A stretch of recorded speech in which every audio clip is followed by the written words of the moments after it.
మీరు ఎలాంటి బిజినెస్ చేస్తున్నా ఏఐ టూల్స్ ద్వారా మీ బిజినెస్ ని డబుల్ చేసుకోవచ్చు. జస్ట్ 49 రూపీస్కే AI tool. Welcome to Suman TV.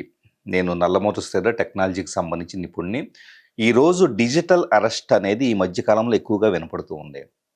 ఏదో ఫోన్ కాల్ వస్తుంది, మేము ఫలానా ఎన్ఫోర్స్మెంట్ డైరెక్టరేట్ నుంచి కాల్ చేస్తూ ఉన్నాము, మీరు ఒక ఆర్థిక నేరంలో ఇరుక్కున్నారు, లేదా మీ పేరు మీద డ్రగ్స్ బుక్ అయినవి, సడన్గా మాకు డిపార్ట్మెంట్ నుంచి ఇన్వెస్టిగేషన్ చేయాల్సి ఉంది, మీరు అర్జెంటుగా ఎక్కడికి వెళ్లకుండా ఇంట్లోనే కూర్చొని మీరు మాకు సహకరించాలి, ఇన్వెస్టిగేషన్ సహకరించాలని చెప్పేసి భయపెట్టడం జరుగుతుంది.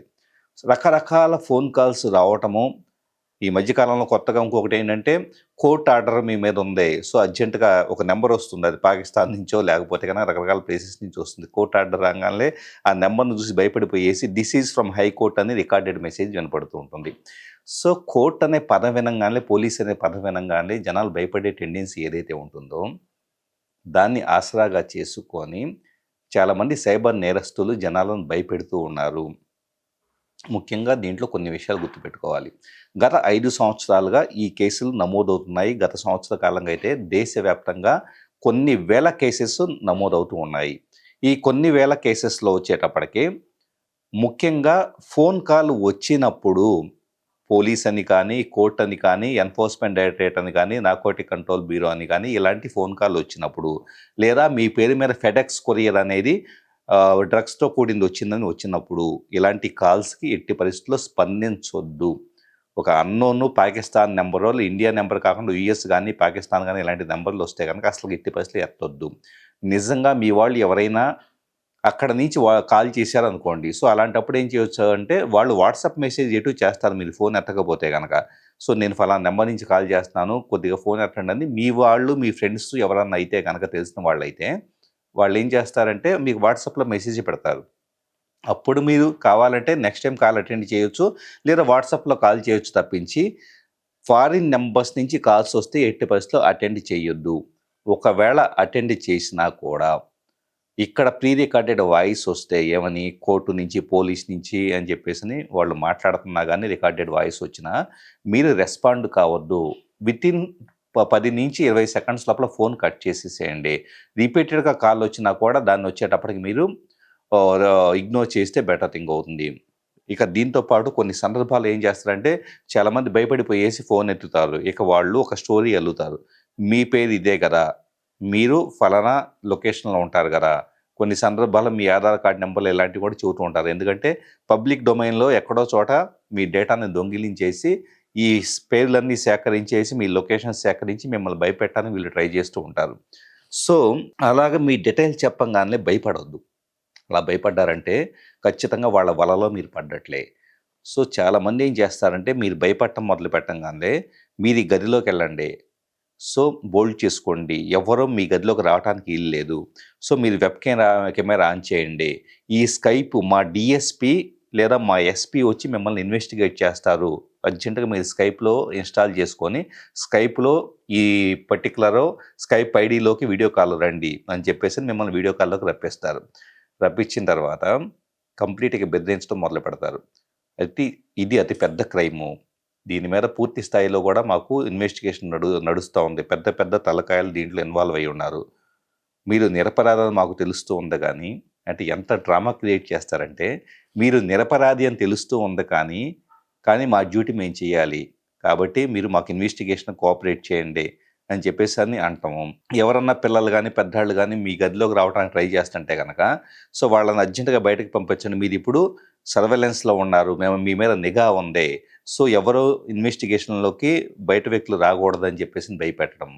ఇదంతా వింటున్న వాళ్ళకి ఏమనుకుంటారంటే, సంథింగ్ ఈజ్ హ్యాపెనింగ్, ఏదో నన్ను పూర్తిగా కూడా నేను అతి పెద్ద క్రైమ్లో ఇరుక్కుపోయాను, ఇక నా పని అయిపోయింది, సో అని చెప్పేసి ఒక ప్యానిక్, గందరగోళానికి, భయానికి గురవుతారు.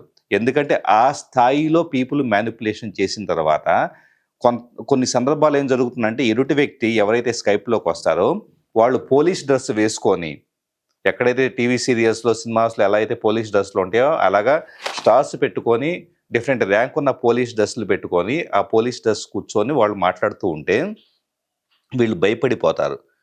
సో భయపడిన తర్వాత ఒక 1 డే ఆర్ 2 డేస్ ఇలా ప్యానిక్ చేసిన తర్వాత మేము హైయర్ అఫీషియల్స్‌తో మాట్లాడున్నాము. మీరు నిరపరాధని తేలింది. మీరు ఇంత అమౌంటు పే చేసేస్తే ప్రాసెసింగ్ ఫీజు పే చేసేస్తే గనక మిమ్మల్ని ఈ కేసు నుంచి రిలీవ్ చేయటం జరుగుతుందని చెప్పేసని వాళ్ళు భరోసా ఇస్తారు. ఇప్పటిదాకా మానసిక క్షోభ ఎదుర్కొని ఉన్నారు గదా! సరే ఏదో మొత్తానికి బతికి బయటపడ్డాము. సరే ఈ డబ్బులేదో కట్టేసేసి బయటకొద్దాం అని చెప్పేసని అమౌంటు కడుతున్న వాళ్ళు చెప్పిన అకౌంట్‌లోకి అమౌంట్ ట్రాన్స్‌ఫర్ చేస్తున్న సందర్భాలు ఉంటూ ఉన్నాయి. ఒకసారి చేసిన తర్వాత లేదు ఇంకాస్త ఎక్స్‌ట్రా ఫీజు పే చేయాల్సి ఉంటుందని చెప్పేసి అలాగా ₹1,00,00,000 నుంచి ₹2,00,00,000 వరకు డబ్బులు వసూలు చేసిన వాళ్ళున్నారు. లక్షల రూపాయల దగ్గర నుంచేసి ₹1,00,00,000, ₹2,00,00,000 వరకు డబ్బులు వసూలు చేసేసి ఇబ్బంది పెట్టిన సందర్భాలు ఉన్నాయి కాబట్టి ఫస్ట్ ఒకటి గుర్తుపెట్టుకోండి. ఎక్కడైనా కూడా పోలీసు కేసులో మీరు ఇరుక్కుంటే నేరుగా పోలీసులు మీ దగ్గరికొస్తారు. సో, లేదా మీకు కాల్లొస్తే గనక ఆ పోలీస్ స్టేషన్ పరిధి ముఖ్యంగా ఆంధ్రప్రదేశ్, తెలంగాణలో ఉంటున్న వ్యక్తులుగా మీకు మహా అయితే కేసులు ఇక్కడుంటాయి తప్పించి ఏ బీహారో, ఏ ముంబైయో ఇంకో దగ్గరో నుంచో మీ కేసు వచ్చే అవకాశం ఎక్కడుంటుంది చెప్పండి? ఎందుకంత పానిక్ అవ్వటం? సో, సింపుల్‌గా చెప్పాలంటే police department me near by police station ఉదాహరణకి మీరు ఢిల్లీలో ఏదో క్రైమ్‌లో ఇరుక్కున్నారనుకోండి. అక్కడ నుంచి మీరెక్కడ నివసిస్తారో ఆ నివసించే ప్రాంతానికి సంబంధించిన పోలీస్ స్టేషన్‌కి ఇన్ఫర్మేషన్ వచ్చి అక్కడ నుంచి ఏ కానిస్టేబులో, ఏ ఎస్ఐయో, ఏ సీఐయో మీకు టచ్‌లోకి వస్తారు. అంతే తప్పించి ఎవరో ఫోన్ ద్వారా ఇన్వెస్టిగేట్ చేయటము, వీడియో కాల్‌లో ఇన్వెస్టిగేట్ చేయటము ఇలా జరగదు. డిజిటల్ అరెస్ట్ అనేది ఈ మధ్య కాలంలో ఎక్కువగా పాపులర్ అయింది. ఇది చాలామంది బాధితులు నష్టపోతూ ఉన్నారు ఆర్థికంగాను, మానసికంగాను. ఈ టైప్ ఆఫ్ క్రైమ్స్ పట్ల అప్రమత్తంగా ఉండండి. ఎలాంటి కేసెస్ ఎవరి మీద ఉండవు. ఇదంతా కూడా ఫేక్ మాత్రమే. దీని గురించి వాస్తవంగా ఈ ఏవైతే ఫెడెక్స్ లాంటి కొరియర్ సర్వీసెస్ వార్తాపత్రికల్లో కూడా ఫుల్ పేజ్ అడ్వర్టైజ్మెంట్స్ ఇచ్చినాయి. మా పేరు మీద ఏదన్నా మీకు కాల్లు వచ్చినా భయపడొద్దు అని చెప్పేసని. అయినా కూడా అలాగే మీడియాలో ఎలాంటి ఇంటర్వ్యూస్, కథనాలు ఎలాంటి మా బోటి వాళ్ళు ఎన్నిసార్లు ఇచ్చినా కూడా ఫోన్ కాల్ రాగానే పానిక్ అయిపోతారు, భయపడిపోతున్నారు. ఏదో సంథింగ్ ఇరుక్కుపోయానంట అని చెప్పేసని. నాకే వారానికి కనీసం 4, 5 కేసెస్ సరే ఇలా వచ్చింది మా భార్యకి, మా భర్తకి అని చెప్పేసి వస్తూ ఉన్నాయి. ఎలాంటిది వచ్చినా హ్యాపీగా నవ్వుకోండి. ఇంకా చెప్పాలంటే వాళ్ళని కబుర్లలో పెట్టేసి, ఓ అవునా ఏ పోలీస్ స్టేషను ఎక్కడ, ఓకే ఎప్పుడు రావాలి ఇలా అడగండి. సరదాగా టైం పాస్ కావాలంటే కనుక. ఎందుకంటే ఇలాంటి కట్టుకథల సైబర్ నేరస్తులు ఎప్పటికప్పుడు కొత్తవి అల్లి మనుషుల్ని మోసం చేసి చాలా ఇబ్బంది పెడుతూ ఉన్నారు.